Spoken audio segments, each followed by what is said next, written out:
Ágætu, yndislegu vinir, það komið jól og gleðileg jól í upphafi þessa þáttar. Og jólin eru svo sem lík hvort öðru og þau gefa okkur sínar væntingar og margir hafa spennu í hjarta. Kannski börnin þó sínu meira, en þetta tími barnanna og sjálfsagt að leyfa þeim að vera áfram tími barnanna, því að barnið fyrir barnið margt nýtt og það að soga í sig reynslu sem það mun lifa með því meðan það lifir sjálft og að gefa barninu góða æsku náttúrulega þvílíkt gull að allir menn taka eftir. Að ræna barn æskunni mikil synd, stór synd. En við höfum þetta svolítið á okkar valdi, þetta fullorðna fólk, hvernig við útbúum og matreiðum ofan í barnið þar sem við teljum að eigi að vera þar. Og það eru góðir þættir sem við viljum tileinka barninu okkar að þessu leyti. Og jólin eru sérstakur tími sem við vorum að tala áðan og þú ert búinn að lifa jafnmörg jól og þú ert gamall og gömul á sama á hvaða aldri þú ert. Og árin eru mismunandi mörg hjá okkur, fleiri hjá einum heldur en öðrum og eins og gengur í þessu. Og ég einn af þeim mönnum sem búinn að lifa mörg jól og ég hef ekki alltaf verið heim á jólunum.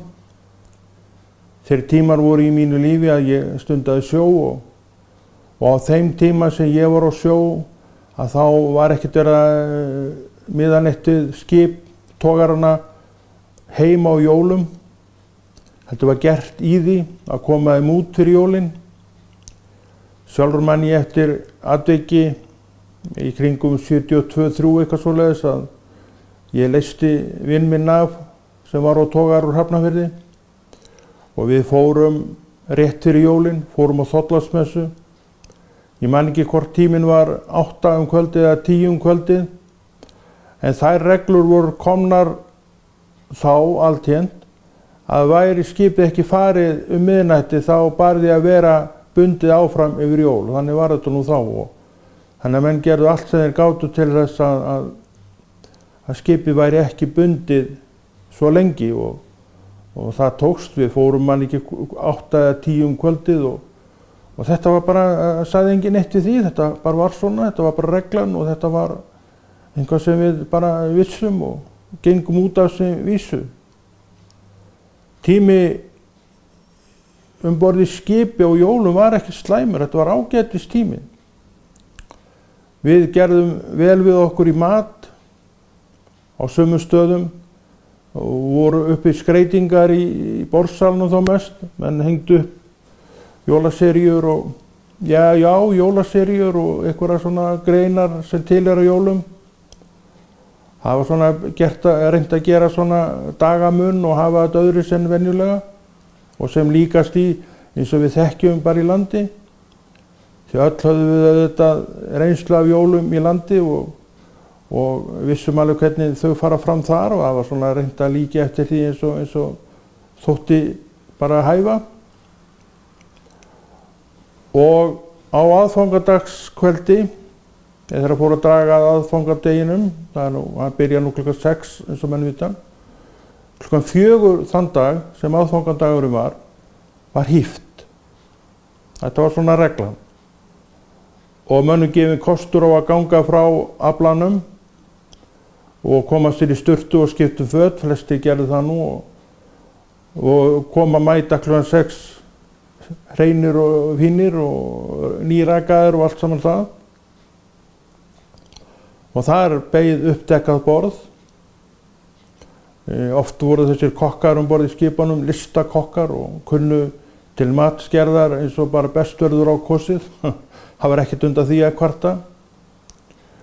Og það var líka reglan að á þessum tíma þá voru allir í fríi nema kannski 2 menn, einn upp í brú til að halda skipinu, það var náttúrulega ekki hægt að hafa skipið mannlaust. og annar niður í vél, en aðrir sem voru á skipinu voru hérna inn í matsal að borða. Á síðutogurunum voru miklu fleiri menn, þannig að áhöfnin, fullskipuð áhöfn borð í síðutogara voru kannski 32 menn. Þannig að það mátti reikna með því að 30 manns sætu saman í borðsalnum á aðfangadag. Og það væsti ekki neitt. Það fór vel alla og menn gátu notið samvistanna sem þeir kannski gerðu ekki á öðrum tíma, því að þetta eru vaktir borð í þessum skipum og ein vaktin kemur inn í borðsal og svo þegar hún er búin að ljúka sér af og það er ennþá verið að vinna út á dekki, segjum það, að þá fer hún út úr borðsalnum og leysir hinn af og hinn kemur inn. Þetta eru svona sitt hvað, þannig að menn kannski þetta hittust, en kannski ekki með þessum hætti sem var á aðfangadag, þegar allir voru saman nema þessir 2 menn sem urðu að standa vaktina. Þannig var það nú, það var ekkert að komast neitt hjá því. Og eins og ég voru að segja á þann, þá var eitthvað skreytt og kann að vera að menn hafi skreytt líka klefana eða herbergin sín eitthvað svona eftir, en það hefur sjálfsagt verið bara einstaklingsbundið. Hvort maður skreytti eitthvað sjálfur man ég ekki lengur, en gott ef ekki var að maður hengdi ekki eitthvað upp, svona einhverja greinar og hríslur sem maður hafði með sér úr landi, svona til að aðeins að draga sér nær því sem maður þekkti best sjálfur að heiman. Og borðsalurinn, hann ilmaði af lyktinni af góðum mat og borðið var með öllu á sem að tilheyrði þessum rétti sem var þessu og hinn. Og menn nátu sig satta og vel satta og svo aðeins meira satta og svo þegar það var búið þá var stundum, það var reyndar engin regla, að það voru góðgerða samtök einhver sem komu oft borð með pakka til okkar, en það var ekki regla. Það var svona bara upp og ofan hvernig það var. En ég man eftir í nokkrum skiptum sem þetta var. Og stundum voru pakkarnir merktir áhafna meðlimum, stundum voru þeir bara í kassa og jafnmargir og þeir sem voru borð. Og ég man eftir því að ég fékk einu sinni merkta gjöf frá ákveðinni manneskju og það var bók, mér minnir að það hafi verið barnabók á sænsku. Ég skildi nú ekki sænsku en gjöfin gladdi mig vegna þess að hún var gefin á góðum hug og sjálfsagt að taka við henni með þakklæti. En þessa bók átti ég nú til í fórum mínum mörg ár, en ég las hann nú aldrei vegna þess að auðvitað ég gat ekkert stafað mig fram úr henni og hafði kannski ekki mikinn áhuga á því. En ég held nú samt að þetta hafi verið bók svona tengt kristnum gildum og ég minni það nú að þetta hafi verið samtök sem þarna voru á verki sem voru svona í kristna arminum. Minni það nú svona eftir á að hyggja. En þessi pakkar sem komu, þeir komu bara frá þeim sem eru að gefa og það eru margir sem að taka sig saman og senda borð í skip einhverja glaðninga svona, einhver lítilræði til þess að bara aðeins að lyfta mönnum upp og þökkum auðvitað fyrir allt svoleiðis. Þannig voru nú jólin borð í skipunum hér áður fyrr. En þetta er liðin tíð því að í dag þurfa öll skip íslensk að vera komin í höfn á ekki seinna en Þorláksmessu og allur flotinn íslenski er bundinn yfir jól við bryggju og ef einhvert skip vill vera á sjó þá þarf það að sækja sérstakt leyfi og fá undanþágu frá þessu því að þetta tilheyrir orði lögum landsins. Og ég held reyndar að það sé ekki lengur að menn séu að fiska jól. Það var tíma og kannski í nokkur ár sem að eitt skip var gert út jólin og það fiskaði með siglingu í huga og svo þegar tíminn var kominn og það þá líka sigldi það, ég minni að það nú verið skilyrðið að sigla þá með aflann út á hverju sem það var, en mér minnir að þannig hafi það nú verið, það kann að vera að minni mitt sé ekki alveg mjög gott þarna. En ég hygg að á síðustu árum hafi þetta ekki verið við lýði og allur flotinn bara í höfn, nema kannski fraktskipin. Ég held að þau séu nú ennþá undan skilin þessu, og svo náttúrulega fyrir utan það að eru kannski oppi fraktskipan okkar skráð erlendis. Þannig að þau lúta ekkert íslenskum lögum, en ég þekki ekki reyndar ef að skip væri skráð á Íslandi hvort að það liti þá þessum lögum að vera með það bundið við bryggju á jólum í heimahöfn. Þó finnst mér það nú reyndar ólíklegt því að starfsemi fraktskipa svolítið sérstakt og sérhæft. Það þarf að sinna vöruflutningum og það þarf að sinna því að koma vöru á vissum stað allt árið kring, og það lítur kannski svona öðrum lögmálum heldur en hitt. En hvað það? Að það var, eins og ég var að segja á þann líka, þá voru tíminu borð í þessum togurum bara ágætur. Það væsti ekkert okkur, og við vorum náttúrulega ungir menn á þessum árum, og flestir af okkur, þessum ungu manna, voru það ungir að þeir voru ekki ennþá orðnir giftir menn, og það var svona ætlast til þess að þessir einhleypu menn tækju túr jól, vildi fjölskyldum að fara í frí, þá þótti sjálfsagt að leyfa honum að fara í sitt frí og vera með sinni fjölskyldu á þessum tíma. Og við strákarnir vorum eins og sem ekkert að mæða okkur neitt yfir þessu, og þetta var bara eins og segðu ágætur tími. Og annað líka við þessa jólatúra var að stýrimannaskólinn, nemendur stýrimannaskólans, komu oft borð í þessi skip til að ná sér svona í smá aukapeninga til þess að svona létta undir með skólanum. Ég man eftir mörgum strákum úr stýrimannaskólanum sem komu jólatúr borð í togara, og sumt af þessu fólki var sjálft, öðlaðist náttúrulega fullir réttindi og var sjálft stýrimenn og skipstjórar, og með sumum af þessum strákum sem komu var maður sjálfur borð eftir að þeir urðu skipstjórar, því að maður náttúrulega bara ráða svo hinn á þessi skipin og var á mörgum skipum, eins og gengur í þessum sjómenn, eða gekk í þessu sjómannsstarfi, það bara svona. Og þannig að þetta var ekkert alvont kerfinni.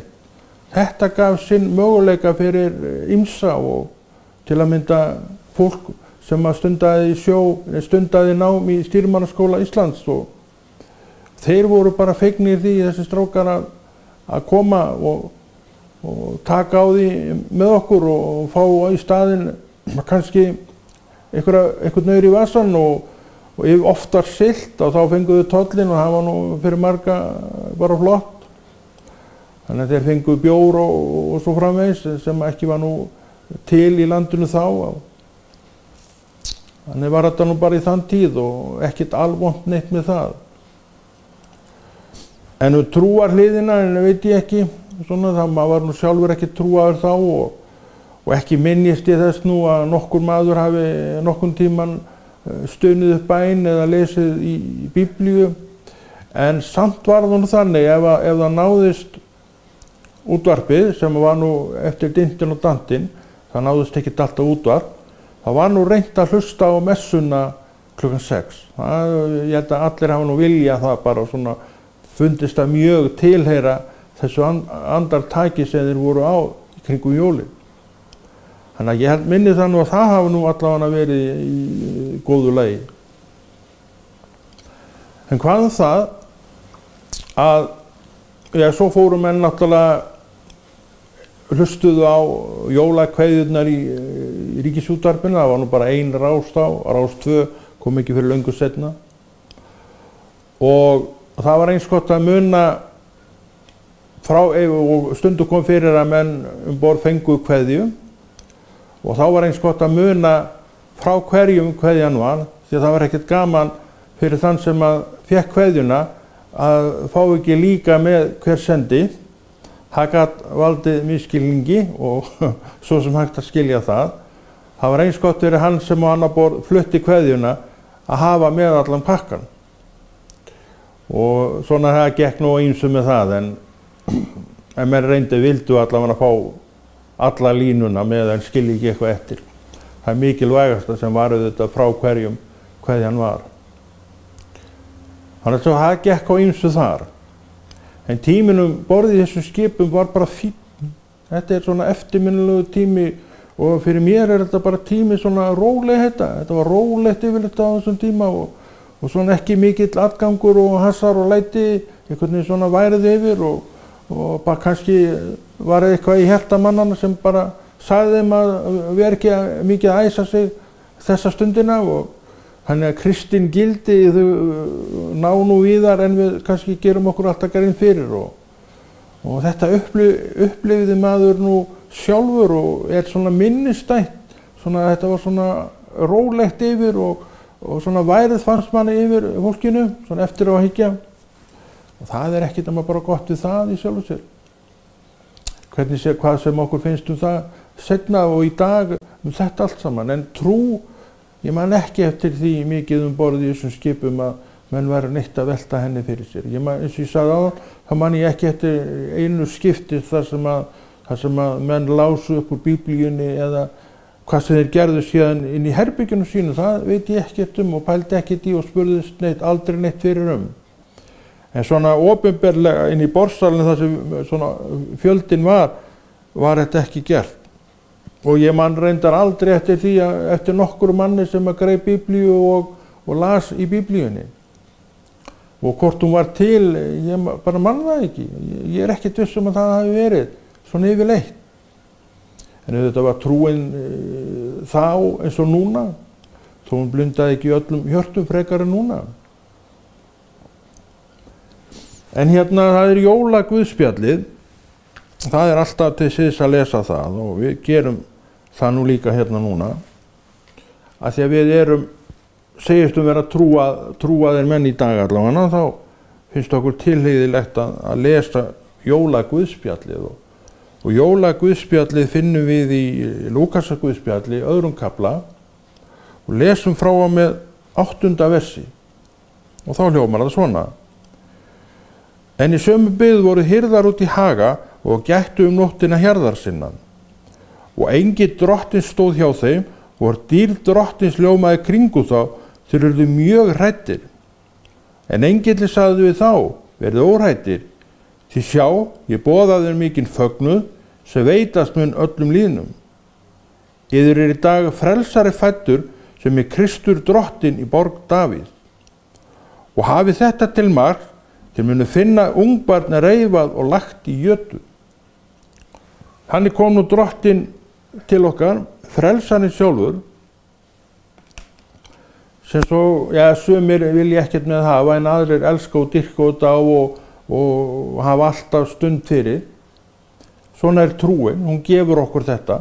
Svona verður breytingin á manninu að hún svona fær okkur til þess að hugsa daginn út og inn Jesú sem við ljáðum ekki máls á að gera áður en við eignuðust þessa yndislegu trú. Þannig að boðskapurinn til dæmis núna jólin er alltaf þessi sami og öðrum tímum í raun og veru að við erum að tala Jesú, við erum að leyfa jólunum að minna okkur á Jesú. Ég talaði hér áðan að ég hef verið á sjó á mörg jól. Mörg jól var ég ekki heima.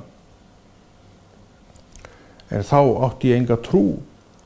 Og ég var að lesa hér áðan upp úr Lúkasarguðspjalli sem alltaf er lesið á jólum, líklega þetta sem ég var að lesa áðan. En maður svo sem heyrði þetta, maður mann eftir þessu úr útvarpsmessunum, en maður gerði ekkert með þetta. Maður tengdi þetta ekkert til sjálfan sig. Af því að maður var á öðrum stað þá, heldur en maður er í dag. Ég veit ekki með þig, ég veit ekki hvar þú ert staddur í dag. En gefðu Jesú tíma. Þú fékkst að vera heim á jólunum, það sem við fengum ekki þegar við vorum á tórunum hérna áður. Og þú getur auðvitað þakka fyrir það gladdi þig auðvitað og ekki var svo sem sjaldan talað þetta ættu nú hvort menn ætluðu ekki fara að koma þessu á, að gefa manninu færi á að vera heima hjá sér á jólunum, og svo var það sett í lög beinlínis og menn fengu að vera. En hvort þið sé að rækta trúna leið, fer eftir því bara hvort að trúin sé í hjarta viðkomandi eða ekki. Margir sjómenn eru trúaðir menn, ég veit allt það.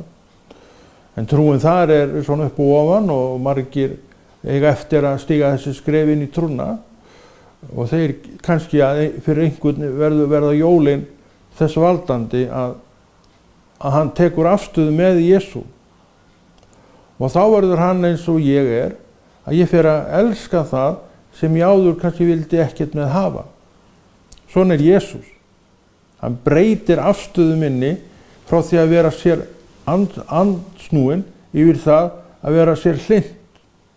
Og þá, eins og ég að tala núna, held ég áfram að tala að þetta bara minn lífsmáti í dag. Og mitt kepli að aðrir fái að heyra þetta, og þeim verður ekki hlíft við því.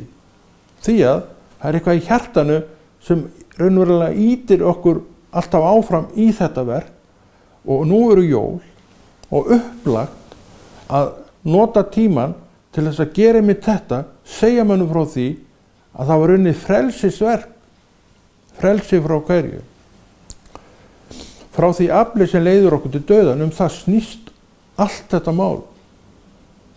Og það geta, og á þessum grunni standa raunverulega jólin. Þau standa á þeim grunni, þau standa á grunninu sem heitir líf. Eilíft líf, mjór vegur, Nýja testamentið, trú. Þau standa á þessum grunni. En við horfum á lítið barn, og það allt í lagi með það, við megum með það við viljum. En þetta litla barn, heilbrigða barn, óx eins og önnur börn, var það fullorðinn manni, og sem fullorðinn maður gengur hann í það hlutverk sem hann var kallaður til að ganga, að sem sagt fara og boða þetta nýja sem að við vitum að í Nýja testamentinu. Og við skulum lesa hérna, ljúka við að lesa þetta sem við ætlum að lesa. Það núna í 13. versi. Og í sömu svipan var með englunum fjöldi himneskra hersveita sem lofuðu Guð og sögðu: dýrð sé Guð í uppæðum og friður á jörðu með mönnum sem hann hefur velþóknun á.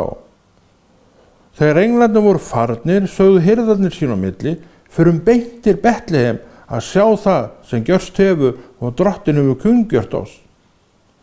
Þetta sem þeir urðu vitni að, gerðu þá forvitna. Og stundum það þannig að einhver vekur okkur áhuga það mikinn að forvitnin vakin. Og forvitnin ýti mér í að vilja vita meira það sem ég var að upplifa. Drottinn veit alveg hvernig hann á að ná okkur. Og þeir fóru með skyndi og fundu Maríu og Jósef og ungbarnið sem lá í jötu. Þeir sáu bara lítið barn í jötu. Þegar þeir sáu það, skilu þeir frá því þeim hafði verið sagt barn þetta. Og allir sem heyrðu undruðust það hirðarnir sögðu þeim. En María geymdi allt þetta í hjarta sér og hugleiddi það. Móðir Jesú, hún náttúrulega heyrði þetta og fannst þetta stórmerkilegt, hugleiddi það og geymdi það með sjálfri sér. Hún gleymdi þess ekki þessu atviki og varð auðvitað vitni að barninu sínu vaksa og verða dreng og unglingi og fullorðnum manni og var svo með honum í því þegar hann var að starta í raun og veru kirkjunni. En henni endanlega ekki startað fyrr heldur hann að Drottinn komin á krossin, stiginn upp til himna og gjöf heilags anda komin á hvítasunnu dag í loftstofunni sem sagt í Póstulasögunni. Þá hófst starfsemi kirkjunar og kirkjan enn að verki, jafn blómleg, lífleg og yndisleg hún hefur alltaf verið og það engin veikleikamerki á kirkjunni. Það sýn okkur bara jólin sem eru fyrir mörgum merkilegu tími, kannski ekki fyrir alla, en fyrir okkur sem trúum eru jól nokkuð merkilegu tími og við viljum ekki missa þau frá okkur í Jesú nafni. En Konráð Rúnar Friðriksson kveður og þakkar fyrir sig og óskar landsmönnum öllum og sjómönnum líka gleðilegra jóla. Amen.